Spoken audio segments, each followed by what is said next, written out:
big gaps in IT literacy today, for example, between different societies and different generations. iTeach design program is about involving two people in computing instead of just one, and to facilitate teaching through design. One of the big problems people encounter when trying to learn to use a computer is that they are afraid to break things. One concept we came up with when designing according to our design program was an interface inspired by the learning scenario of a driving school, where the teacher has his own set of pedals.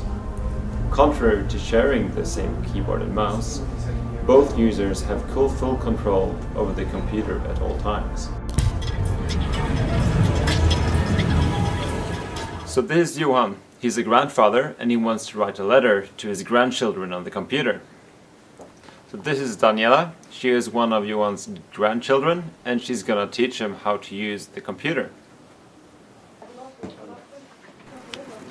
So Johan wants to write a letter, but he's not sure how to open the word processor. So Daniela shows him how to do that.